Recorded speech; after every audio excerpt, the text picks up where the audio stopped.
It's Red Eye Radio. Gary McNamara and Eric Harley talk about everything from politics to social issues and news of the day. Whether you're up late or you're just starting your day, welcome to the show. From the Uniden America Studios, this is Red Eye Radio. Hello and welcome. Gary McNamara has the morning off. Eric Harley here. He is back tomorrow. In fact, as we speak, live in Buffalo. No, we're not going to him again.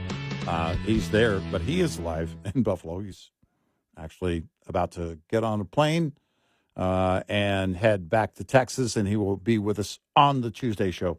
Had some trouble getting out of Buffalo yesterday, and when the plane broke,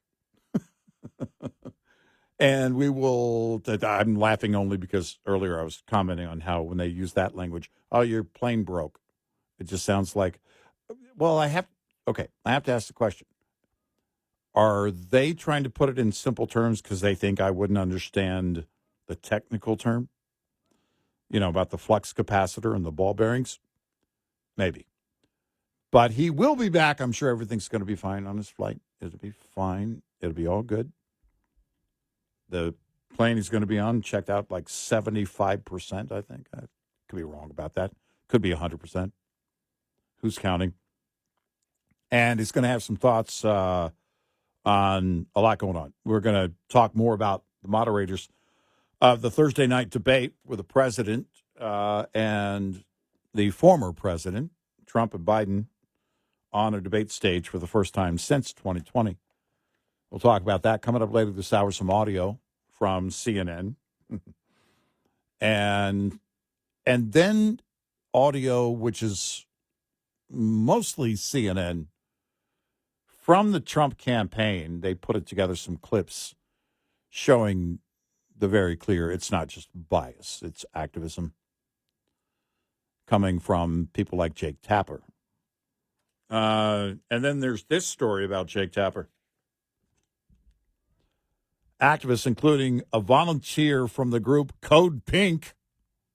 Y'all remember Code Pink, right? They were present when John Kerry was speaking on Capitol Hill one time. I think it was on Capitol. Yeah, speaking to Congress, asking questions or answering questions. And then Code Pink was protesting, and then John Kerry came up with the brilliant comeback that ISIL doesn't, because it was about health care. Well, ISIL doesn't provide health care. So that same Code Pink assembled outside the home of CNN anchor Jake Tapper. This was the other day, demonstrating over his coverage of the Israel-Hamas war. Not sure if you know, but Jake Tapper is Jewish. Video of the incident circulated on social media. In fact, it started on Friday. It was the first time I saw it. Gary and I may play audio from the video on tomorrow's show. I don't know that I'll get to it this morning. It showed demonstrators standing on the street and shouting outside Jake Tapper's home. And USA Today wants you to know that Code Pink did not formally organize the protest. One protester in the video, holding a bullhorn, claimed Tapper had, quote, spewed Israeli propaganda, end quote. A group of activists also criticized him for not referring to the deaths of civilians in Gaza as a, quote, genocide, end quote. Eventually, the video shows Jake Tapper's children, the faces were blurred, standing on a balcony and waving at the protesters while playing the U.S. national anthem. That's interesting. And here's what they said in response. In fact, one of the protesters, the one holding the bullhorn, quote, "You may be laughing now, but one day you will realize the damage that your dad has caused, and I promise this big house won't be worth it. You're waving and you're watching and you think it's really funny, but the truth is that really, it's really sick, okay? This person is talking to children and sounds like a child themselves, quite frankly. So, Tapper, again, here in USA Today, they point out he's Jewish, has reported extensively on the devastation in Gaza, but also called out incidents on anti-Semitism on college campuses amid demonstrations against Israel's war. His report has been more scrutinized by some left-leaning observers as of late, along with journalists and multiple different outlets. Like who? Many people say, yeah, who? Peace in USA Today goes on. The war in Gaza continues to rage, blah, blah, blah, blah, blah. And they give you the background that if you've read it this far, I always, when they start there, I'm like, okay, I'm out. I don't need a recent history lesson. But they, I guess, believe many people do. But in the world of activism, and Jake Tapper is an activist in a newsroom. There's no doubt. But the activists are also going to come to you when they believe you're not doing their work. The debate is Thursday night. It's on CNN. It's also on News Nation. And we'll see where it goes. It's 90 minutes.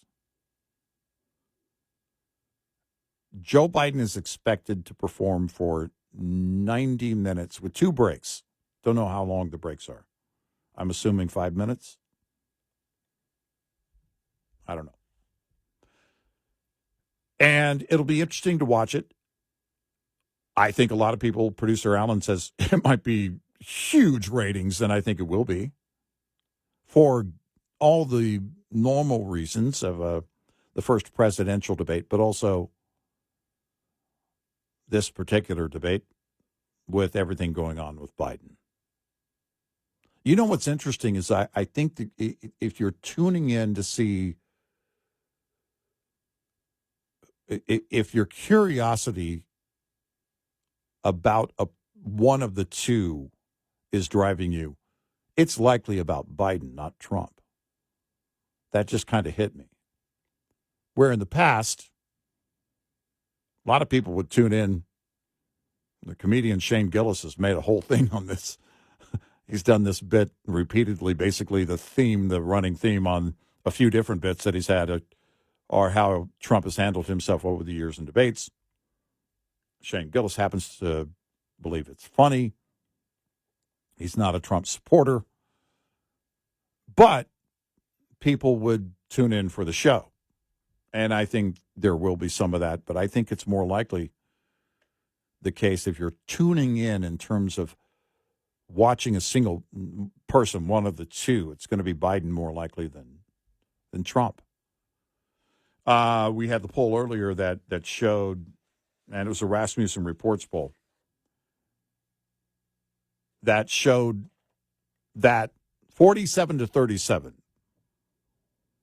so a plurality of people believe, and this is a Rasmussen Reports poll, believe that Trump will win the debate. I don't recall seeing polls before the debate before. Usually it's after. Who do you think won? That's usually what we see. I could be wrong. Maybe I just didn't pay attention to him.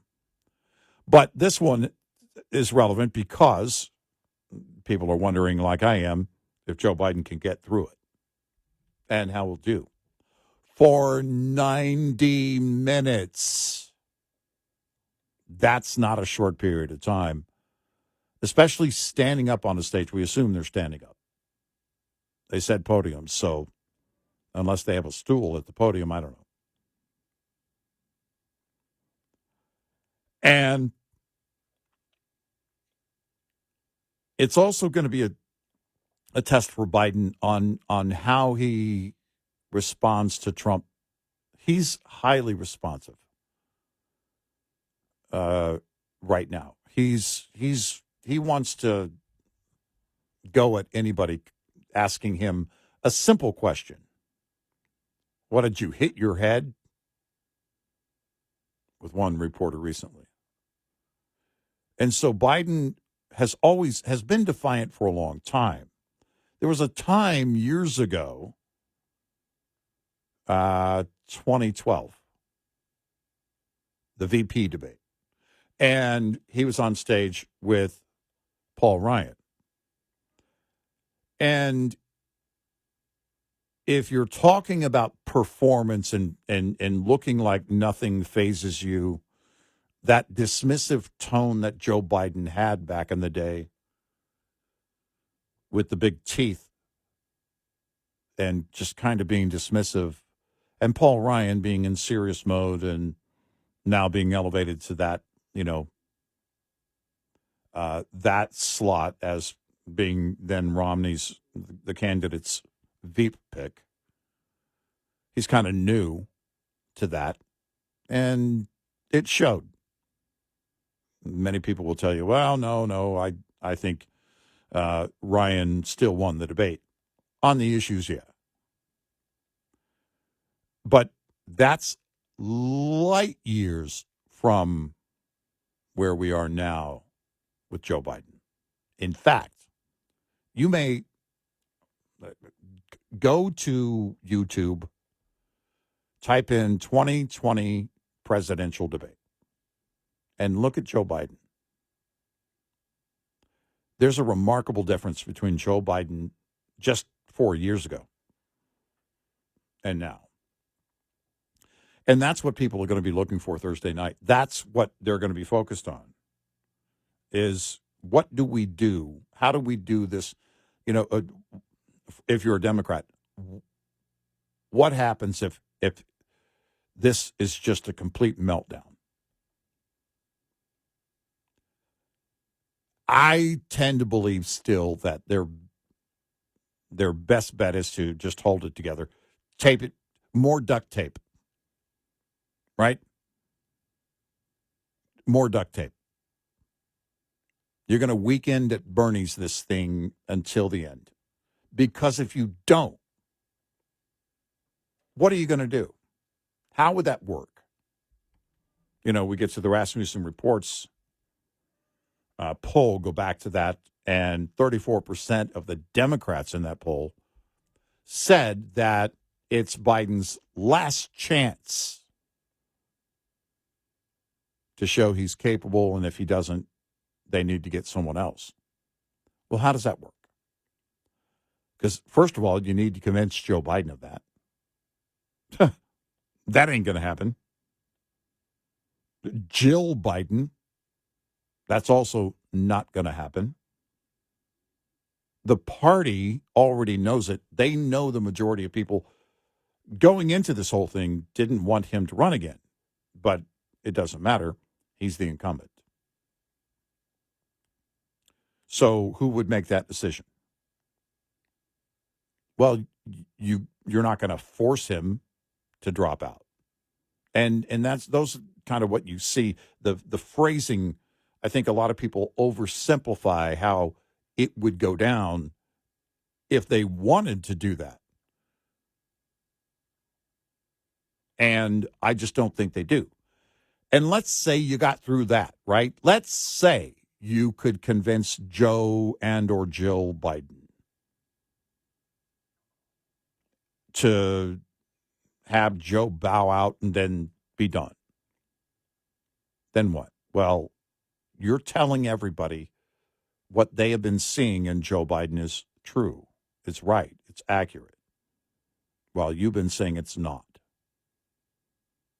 And there is no mea culpa big enough to make up for the bizarre lies they've been telling and how they've been trying to portray the president. Oh, you don't see it behind the scenes.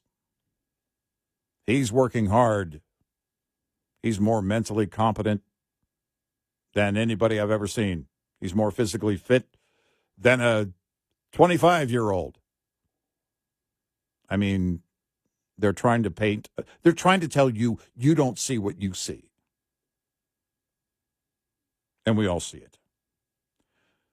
And they've been saying it for a while now. The more people say, hey, they go, no. And they would have to admit, yeah, we knew it. And that would be a huge fallout. That would be secondary, but it would still be an effect on the party. You superglue this thing together.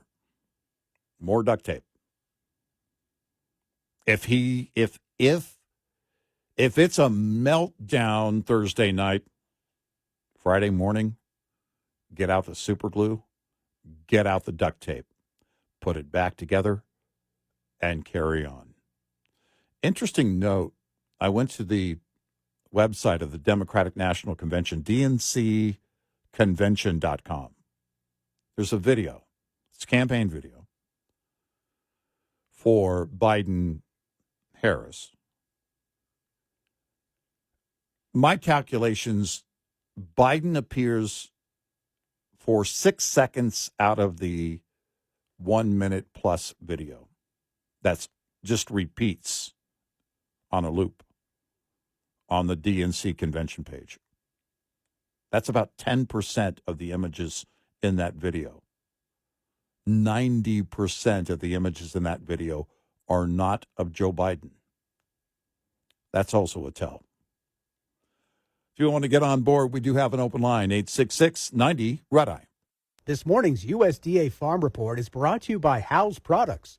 Tested, trusted, guaranteed since 1920. With 4th of July celebrations coming up, perhaps a cherry pie included on the menu, what is the outlook for tart cherry production this year? Lance Honig of USDA's National Agricultural Statistics Service says for this season, overall nationally, we're looking at 222 million pounds. A nice big number there. Tart cherry production on an annual basis is driven by Michigan, far and away the nation's largest tart cherry growing state. And according to Honig, out of those 222 million pounds, they account for 182 million pounds of that total. And in Michigan in particular, they're looking at their largest crop since 2018 with a 37% increase from last year's crop. Last year in Michigan, we did have some freeze challenges that really limited the crop there, so that big increase. And it is still a very large crop historically, and so we're in great shape on tart cherries for this season. I'm Rod Bain reporting for the U.S. Department of Agriculture in Washington, D.C. This report brought to you by Cenex Fuels and Lubes.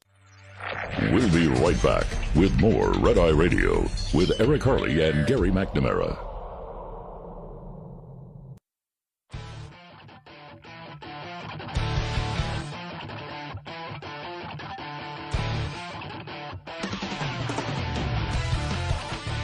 It's Red Eye Radio. I'm Eric Harley. Tuesday has begun. Thursday is the big presidential debate. The first one. Could it be the only one if it happens? The president is at Camp David prepping for the debate. Usually that's only a couple of days long. Prep has been going on a little bit longer with this president. I wonder why. And Donald Trump's been on the campaign trail. He was in Pennsylvania recently, and lots going on. And the moderators, well, at least one of them, Jake Tapper, we're going to hear more audio coming up here in just a few minutes. Some interesting audio from the weekend. We'll play that for you, get to your calls and more coming up. 866-90-RED-EYE.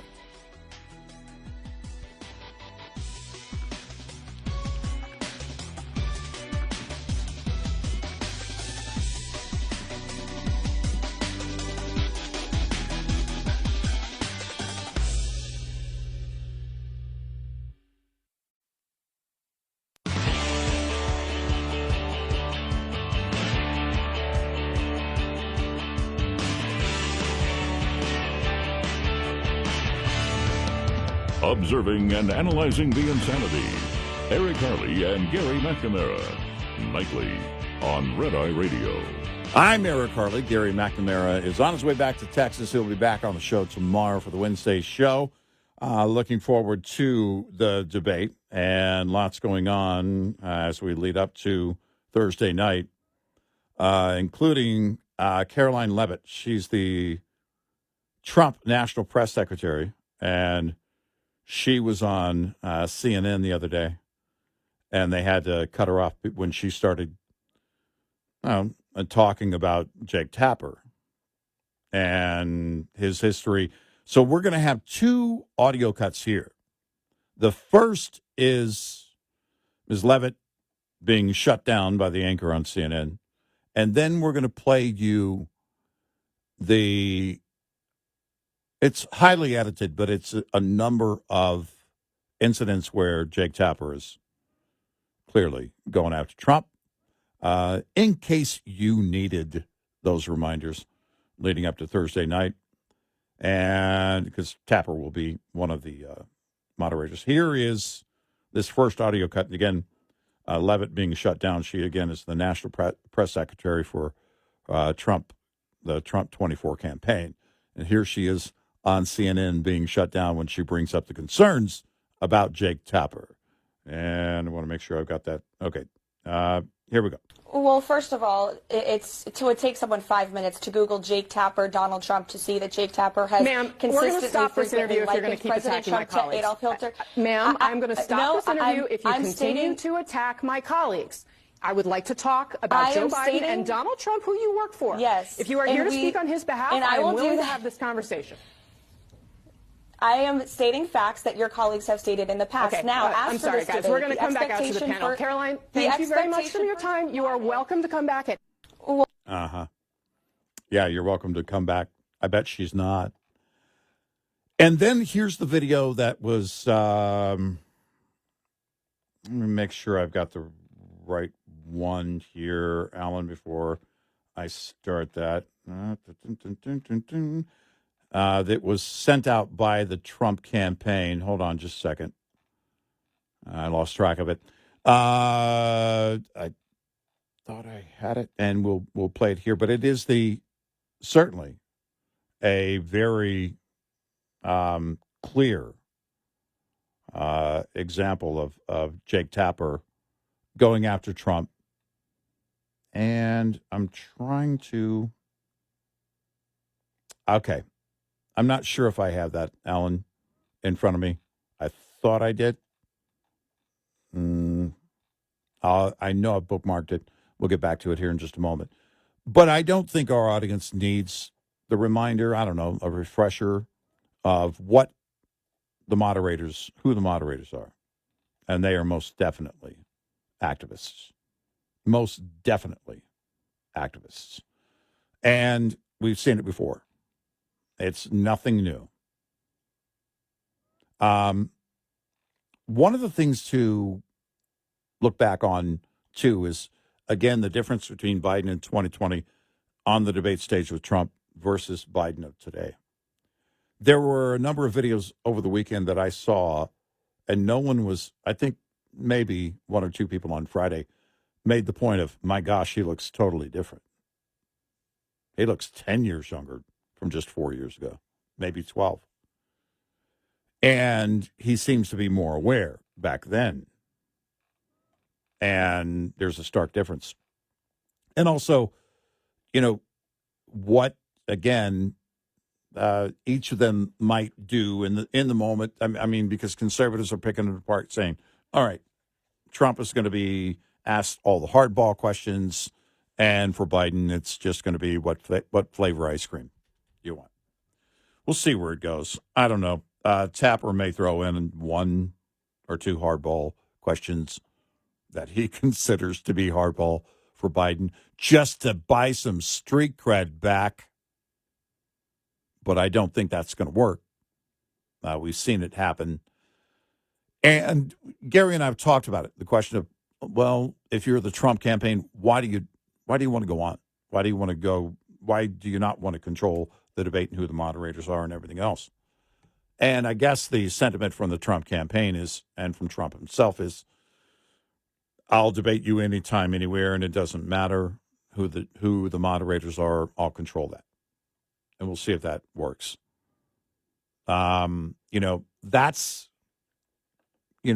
again, if Trump controls the conversation, then and you can deflect, you can redirect. Again, you control what you say, regardless of what the question is. Let's go to Warren in Arizona. Warren, you're on Red Eye Radio. Good morning. Oh, good morning to you. I just wanted to say a couple things. First of all, in terms of Stephanopoulos, he did hint at one of the questions that they're going to possibly be asking him. He said that he wants to see millions and millions of people have Jake Tapper ask him this one particular question, and he said he's going to ask him a very simple one. Did Joe Biden win the 2020 election? So, I guess he's going to try to see if Trump will go back into that thing like, was the election stolen and things like that. Yeah. But he did say that might be one of the questions. But the other thing I was calling about was there were two things that Joe Biden said. Everybody went after Trump when he said that protest peacefully and let your voices be heard on January 6th. But yet Joe Biden at the Holocaust speech, as well as that Black College speech that he just did, he said the same exact thing. He told them, the Palestinian Hamas supporters, to protest peacefully and let your voices be heard. And not one person reported on it. It was like it just went under the radar. Yeah. He said the exact same thing. And right. Well, it could be. I mean, obviously, they're not going to report on it. People who are critical thinkers like yourself are going to see it and for what it is, and the double standard that's been in place for ages.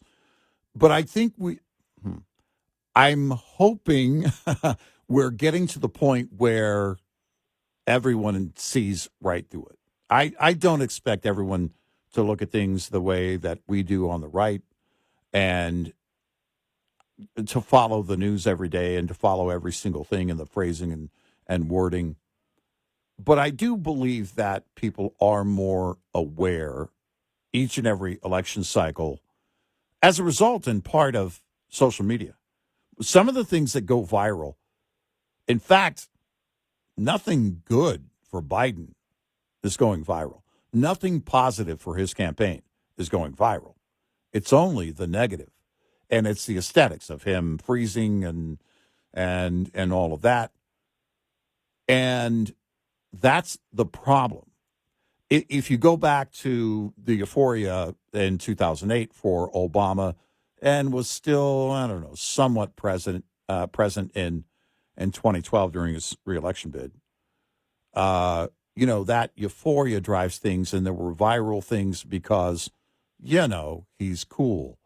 And they put it out there, and for back then, 2008, I don't know how many things were viral, but it caught fire. The things for Biden, and thanks for the call, Warren, we greatly appreciate it, but the things for Biden are all, anything going viral is what's working against him. And that's not going to change. His situation, his health is not going to get any better. By the way, Alan, I do have that cut here, and the reason I couldn't find it is because the thumbnail on that audio cut is exactly the same from the one that we played just now. And the reason is, and this comes from Team Trump, the Trump campaign on X, and they posted it. And the reason the thumbnail is identical is because it starts here, this audio cut, which leads into some Jake Tapper moments. It starts with the moment that you just heard, a shorter version of it, and then it goes on to the Jake Tapper stuff. So it's about a minute, but I think it's worth playing here, and it's very interesting to see the breakdown again from CNN, including Jake Tapper, one of the moderators for Thursday night, and here it is. So it takes someone 5 minutes to Google Jake Tapper, Donald Trump, to see that Jake Tapper has consistently stop this interview if you're going to keep President attacking Trump my colleagues. This is an activist you're looking on your screen, not a journalist. For tens of millions of our fellow Americans, their long national nightmare.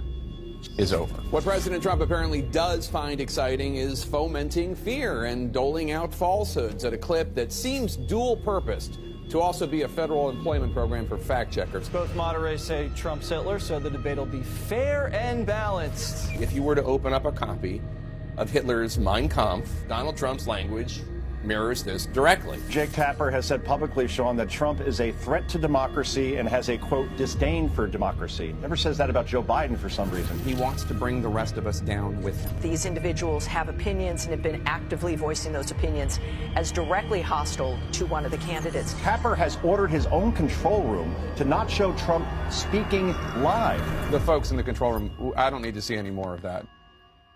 Well, and there you have it. That's who Jake Tapper is. And people might be dismissive of it and go, yeah, but he's just another opinionated host on cable news who also pretends to be a journalist. That's the difference. I don't have a problem with opinionated hosts. In fact, I know a few. And that's not the problem. The problem is when they want to go in and out of this thing called journalism. Well, you're an activist. You're not a journalist. And if you're going to be opinionated, I don't care. That's fine. But posing as a journalist so you can, all right, we're going to take, and this is the problem on Thursday night. You're going to take the reins as one of the moderators.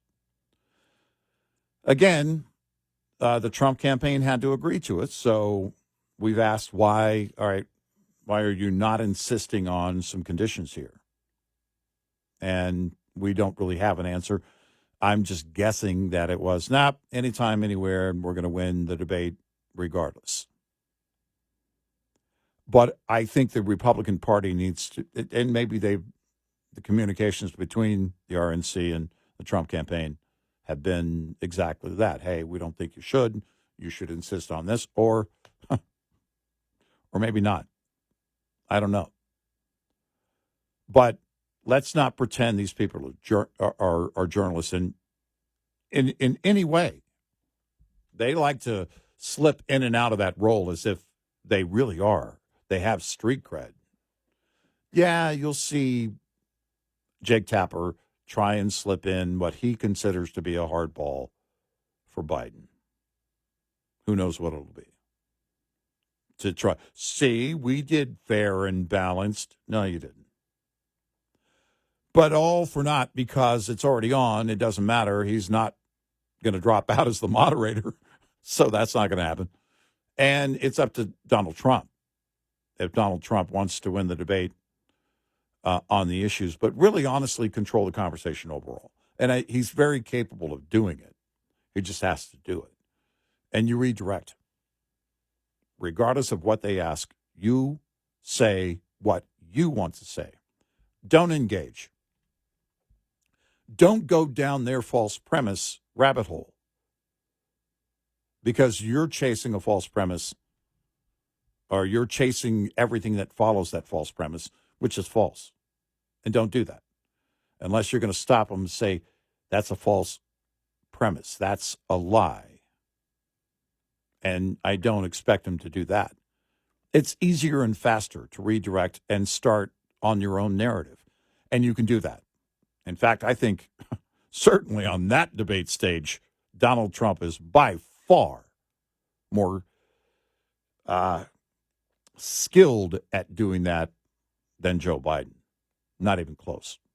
Biden used to be, but this is not the used to be Biden. This is 2024 Biden. And sometimes you have to remind that Biden that he's not the Joe Biden of yesteryear. So we'll see how it plays out Thursday night. It's going to be something for popcorn, I guarantee you. It'll be something to watch. 866-90 Red Eye.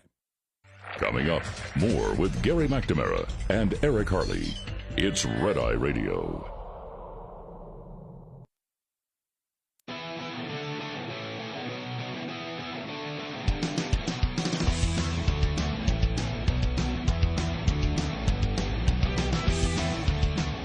It's Red Eye Radio. I'm Eric Harley. Gary McNamara is back with us tomorrow for the Wednesday show.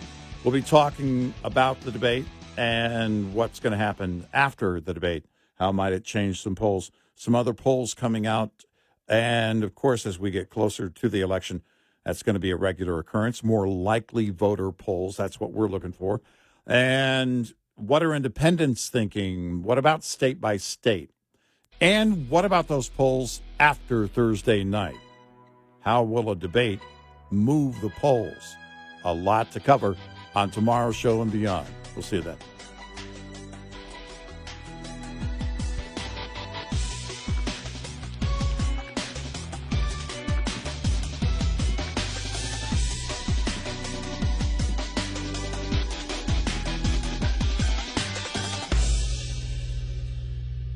This is Red Eye Radio on Westwood One.